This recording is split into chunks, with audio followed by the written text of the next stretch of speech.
Sith collaborator and will play a central role in The Force Awakens. Now, a little bit of backstory before we start for those of you who weren't aware of this thread that was going around at the time of its creation. As you can see, this was posted by Lumpuaru 3 years ago, gilded 39 times, which is pretty incredible, and 66,000 upvotes. And all this is a lengthy theory with many examples as to why Jar Jar Binks is a Sith Lord working with Palpatine and how he ends up being, in the end, spoiler alert, Supreme Leader Snoke. And what we are doing is an ASMR reading of the famed Jar Jar Binks was a Sith collaborator Reddit post. If you can find this online really easily, literally just Google Jar Jar Binks Sith collaborator, Jar Jar Binks bad guy, Jar Jar Binks is Snoke, anything like that. Find the Reddit thread, it's all here. Here we go. Here I will seek to establish that Jar Jar Binks, far from being simply the bumbling idiot he portrays himself as, is in fact a highly skilled Force user in terms of martial ability and mind control. Furthermore, I assert that he was not, as many people assume, just an unwitting political tool manipulated by Palpatine. Rather, he and Palpatine were likely in collaboration, likely in collaboration from the very beginning. It's entirely possible that Palpatine was a subordinate underling to Binks throughout both trilogies. Notice that he shifts to using his last name to give him more of a formal tone, Binks rather than Jar Jar.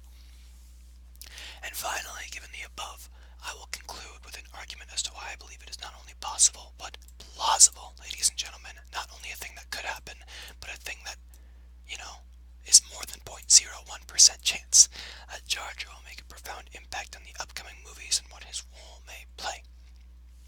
So first, let's establish Jar Jar as a skilled warrior.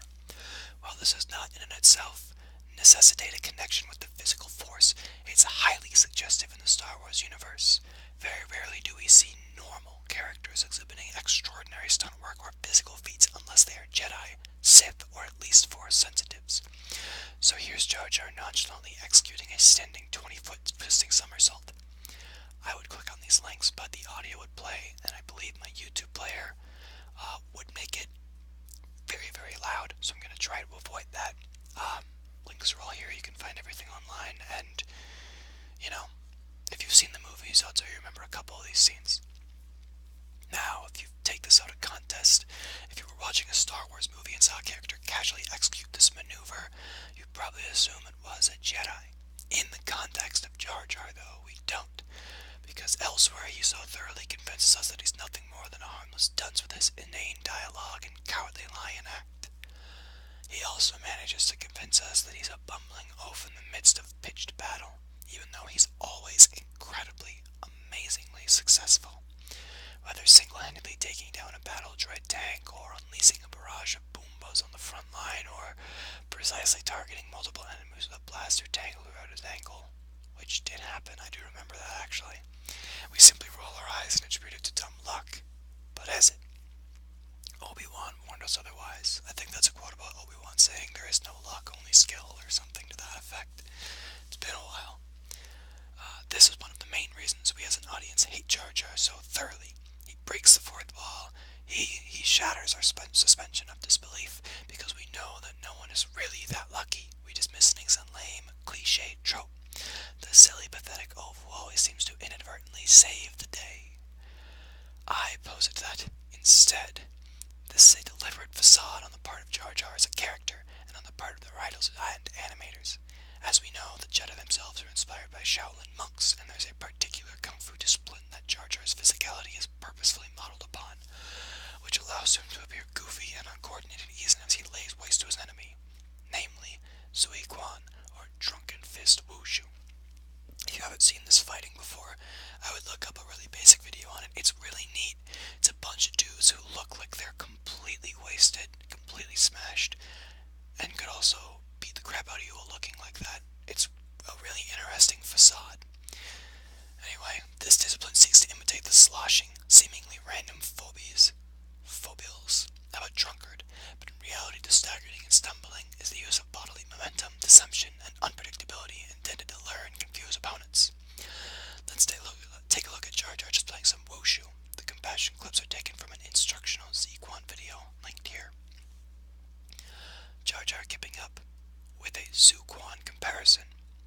sloshing with a Zuquan comparison. Jar Jar sweeps a leg with a Zuquan comparison. I'm sorry if I'm mispronouncing this, by the way. It's 3 in the morning. I don't really care that much, to be frank. If you slow down the above GIF, you'll notice how Jar Jar dodges an incoming blaster shot at the very beginning. You'll also notice how he's mysteriously aware of the droideka as it appears behind him, even though it isn't in his line of sight and he couldn't possibly hear it over the din of battle. Jar Jar is centering himself in preparation for a force jump and the Zuiquan comparison. Okay, well, that's all well and good, but even if Jar Jar is a secret drunken fist boxing master, that doesn't make him a force user, right? Right. Well, it should at least make us suspicious of his character, period. It establishes that his over-the-top childish antics are a veneer masking a more complex character that we're led to believe. But even if you choose to ignore Jar Jar's seemingly magical presence in battle, I believe that there is a particular scene in which we do see him clearly make use of the physical force. Let me get a drink really quickly. This is a long read.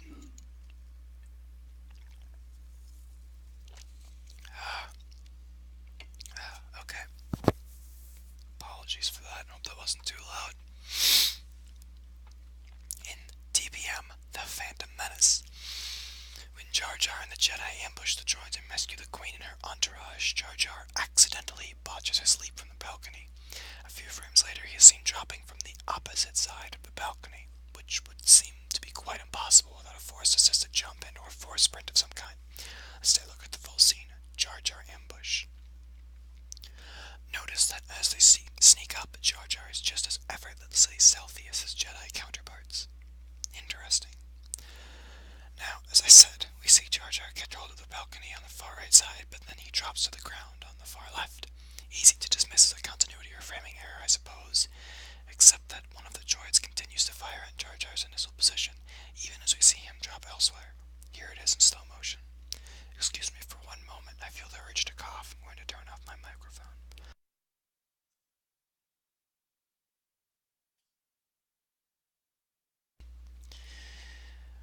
That's much better. I was tickling the back of my throat for quite a while. Glad I didn't cough in the middle of this, because I have no editing capabilities right now. See the droid that comes charging up right behind the one Qui-Gon chops down? What's he shooting at up there? And see its head swing back towards Jar Jar's new position after the shot. You can also see another droid behind it tracking Jar Jar with its head and manage a shot in the new position. This means that the animators knew very well where Jar Jar was supposed to be, dangling from the balcony over Qui-Gon's left shoulder, and purposefully animate the droids tracking his inexplicably fast movement elsewhere. I think... Excuse me, I really hope that wasn't loud. One moment. Wonderful. Okay. Back to where we were. I think that what has happened here, even though we don't see it directly, is that Jar Jar has purposefully split the attention of the enemies by grabbing on the balcony as he falls, and then, using the force, propelled himself up with a pull-up/flip to land in an unexpected place. In fact, this is a maneuver we've seen before from a Jedi. Twice, if you count Obi-Wan doing it in the Duel of Fates to take Maul by surprise. In addition to this kind of highly suspicious physical luck, I also believe that we're given enough clues to justifiably suspect that Jar Jar is also a master of Jedi mind control. As you can see, quite a bit left still, so I'm going to take a short break and grab a drink, trying to ease this cough.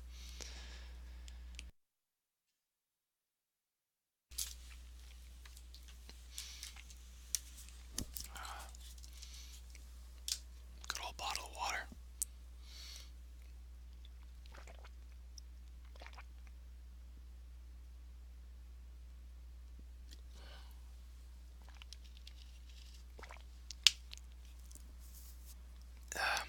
Okay, a couple more drinks and then I'll be getting back into it.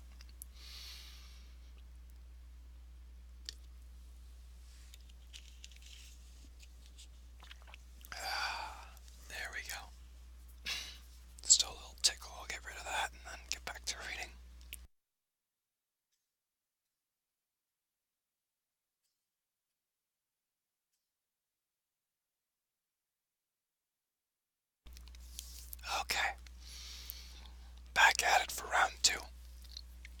Consider, we hate the way Jar Jar influences major plot points for the same reason we hate his physicality. It messes with our sense of realism. To experience Jedi on a serious mission would never actually bring someone that stupid along with them. No character that idiotic would ever really be made a general. They certainly wouldn't be made a senator. How could anyone like Jar Jar really convince the entire galaxy to abandon democracy? That's ridiculous. These things are just the political version of his physical luck. Inadvertently seemingly comical bumbling that just so happens to result in astoundingly positive results. But what if it isn't inadvertent? And what if Jar Jar's meteoric rise and inexplicable influence isn't the result of dumb happenstance, but the My goodness, I'm coughing a lot today.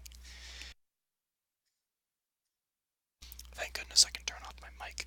Otherwise, this would not be a very enjoyable video. I'm not even sure how it's turning out right now. What if it isn't inadvertent? And what if Jar Jar's meteoric rise and inexplicable influence isn't the result of dumb happenstance, but the result of extensive and careful use of Force mind powers? Jedi and presumably Sith exhibit telltale signs of when using the mind trick to implant suggestions or influence behavior. For one, they always gesticulate and not so subtly wave their hands at the target. Here's a look at some pivotal Jar Jar moments during his political career.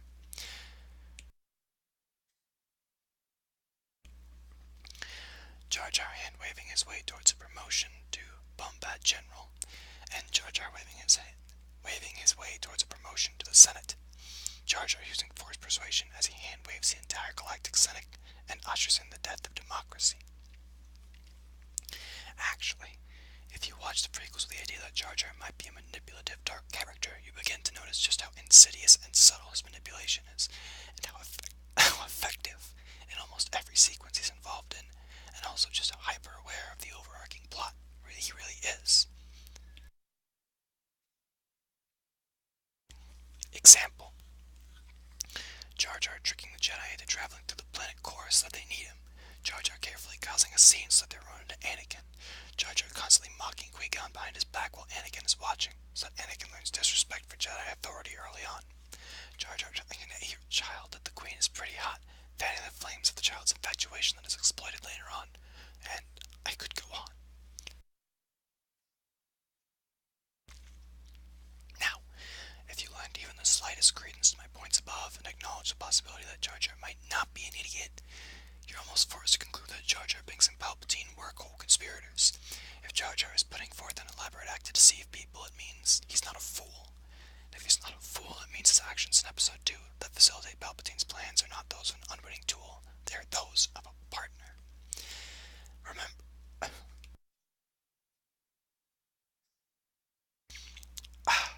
Okay, here we are.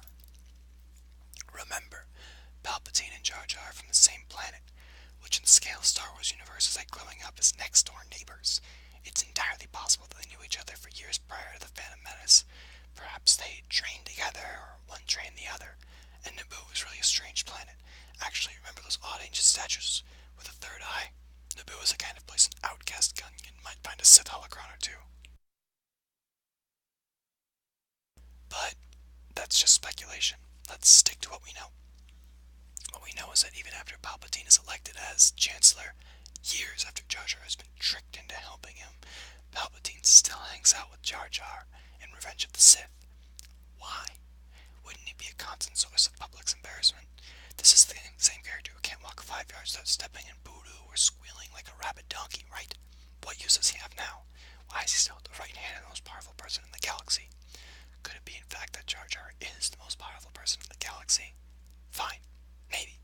Hilarious conspiracy theory, but why would George Lucas bother to create this devious Gungan character with an elaborate conspiratorial past, but then never actually reveal his true nature? Here's George Lucas from a documentary talking about Yoda. Yoda really comes from a tradition in mythological storytelling, fairy tales. The hero finding a little creature on the side of the road that seems very insignificant and not very important, but it turns out to be the master wizard or the master thing, Almost there, guys.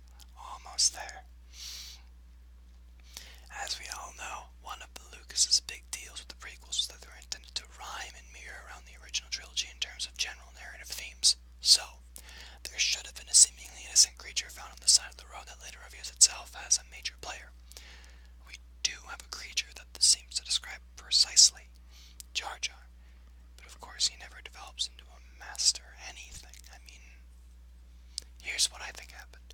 I believe that Jar Jar was initially intended to be the prequel and dark side equivalent of Yoda, just as Yoda has this big reveal when we learn his tottering, geriatric goofball persona is just a mask. My goodness, I can't read. Why do I do this? I can't read. This is silly. Jar Jar was intended to have a big reveal in episode 2 or 3 where we learn that he's not really a naive dope, but rather a master puppeteer in Sith League with or in Bat. Okay, we're gonna retry that sentence because I'm a fool, a chicken, and a coward. But rather a master puppeteer Sith in league with or perhaps in charge of Palpatine. However, George Lucas chickened out. What a wimp.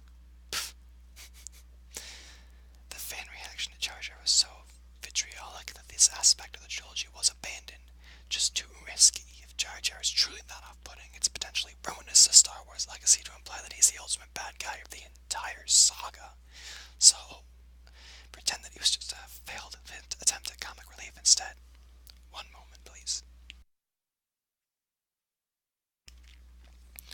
This is why Dooku seems like such a flat, shoehorned-in character with no backstory. I mean, he was hastily written to cover the plot holes left when the villain Jar Jar was redacted. Yoda was meant to deal with his little dark side nemesis and mythological equivalent at the end of AOTC. I don't know what that stands for. I'm not the biggest fan of Star Wars. I'm a fool. Not boring old Count Dooku, but Sith Master Jar Jar. And Binks was meant to escape. Not just that duel, but throughout the entire trilogy, so that he could cast a shadow on the OT too. If you watch the original Sonic the Emperor, wasn't necessarily the big baddie after all. Jar Jar is still out there somewhere. It would have been sort of brilliant. But I believe it is likely that the writers of the new trilogy will resurrect this idea. Most people seem to think that Disney was just a distance or somehow dissociate itself from the prequels, but this doesn't actually make any economic or marketing sense. There is far more prequel-era-based intellectual property to capitalize on than there is OT, if only because of Clone Wars movies and series.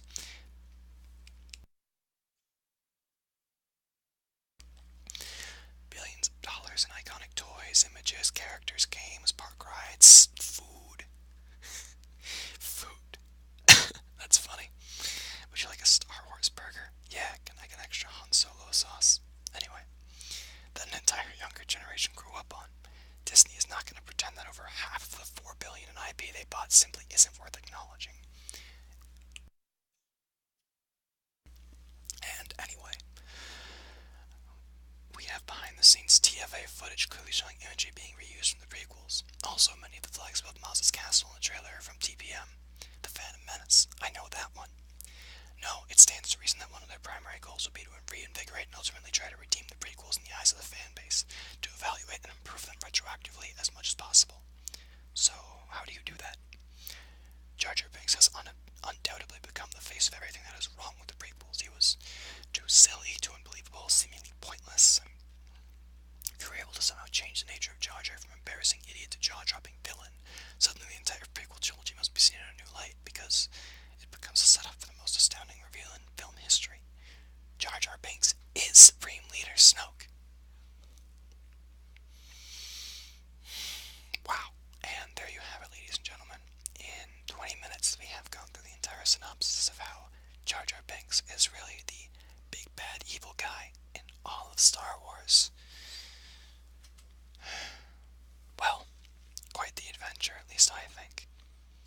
Anyway, if you like this video, let me know. I don't really care about anything else, just I'd love the support. I'd love to hear that someone's enjoying it. It'd be great encouragement to keep making them. Feel free to subscribe or like if you want. Hit that bell. Yeah. I've got 2 other videos out right now. These are just my first